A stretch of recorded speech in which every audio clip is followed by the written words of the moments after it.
Sekalung apresiasi saya ucapkan buat pemimpin Dewan yang budiman, kombinasi panel hakim yang arif lagi bijaksana serta berlandaskan neraca keadilan. Penjaga masa yang sentiasa peka tiap detiknya, guru-guru pendidik anak bangsa yang disanjungi, seterusnya hadirin dan hadirat sekalian. Assalamualaikum, selamat sejahtera, salam perpaduan, pembuka bicara. Sebelum bahtera saya layarkan, sebelum layar saya kibarkan, sebelum kaki mengatur langkah, sebelum lidah mengatur bicara, biarlah saya menerangkan tajuk pidato saya pada hari ini, iaitu Koperasi Sekolah sebagai pemangkin pemimpin generasi muda koperasi. Demikianlah tajuk pidato yang bakal saya kupas buat santapan semua pada hari ini. Koperasi sekolah boleh ditakrifkan sebagai pusat atau tempat yang didirikan dalam lingkungan sekolah serta warganya terdiri daripada guru-guru dan murid-murid untuk mendapatkan barangan keperluan seperti alat tulis, makanan dan sebagainya.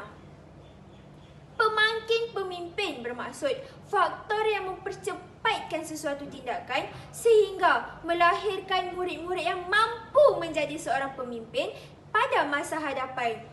Menurut Pertubuhan Kesihatan Dunia, mendefinisikan generasi muda sebagai seseorang yang berusia antara 10 hingga 24 tahun. Sidang hadirin yang dihormati, indikator saya yang pertama untuk menjadi pemangkin pemimpin generasi muda ialah pendedahan pada peringkat awal amat penting kepada murid-murid. Hal ini dikatakan demikian kerana apabila murid-murid menjadi pemimpin koperasi, mereka berpeluang mengetahui asas selok-belok dalam mengendalikan urusan perniagaan seperti jual beli, membuat pengiraan, memasarkan dan mempromosikan barangan kepada warga sekolah. Semangat berniaga tidak datang secara paksaan kerana mereka mengadakan aktiviti jual beli hampir setiap hari. Di samping itu, penguasaan matematik murid juga akan bertambah cekap kerana mereka perlu mencongak ataupun mengira setiap kali pembelian dibuat. Jelaslah di sini bahawa pendedahan pada peringkat awal menjadikan koperasi sekolah sebagai pemangkin pemimpin generasi muda koperasi.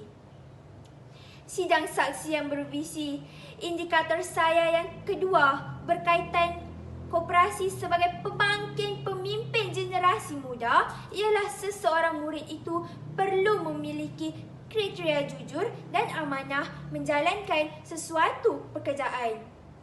Nilai murni ini dapat dipupuk sekaligus menjadikan mereka orang yang lebih dipercayai.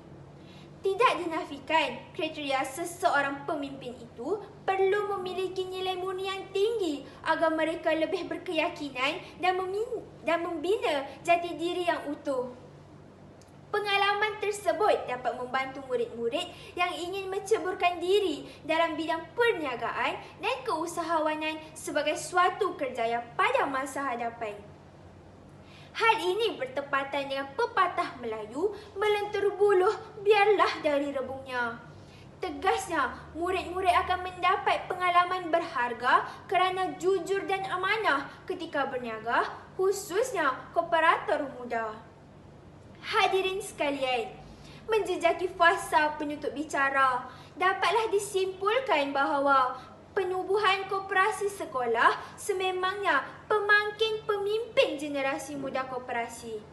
Penubuhan koperasi seharusnya dipandang tinggi kerana koperasi sekolah diiktiraf sebagai aktiviti kokurikulum di samping selari dengan matlamat falsafah pendidikan kebangsaan untuk melahirkan murid yang berketerampilan dari segi intelek, rohani, emosi dan jasmani. Dengan adanya kooperator, diharap koperasi sekolah dapat melahirkan murid-murid yang berbakat sebagai pemangkin pemimpin generasi muda koperasi. Sekian, terima kasih.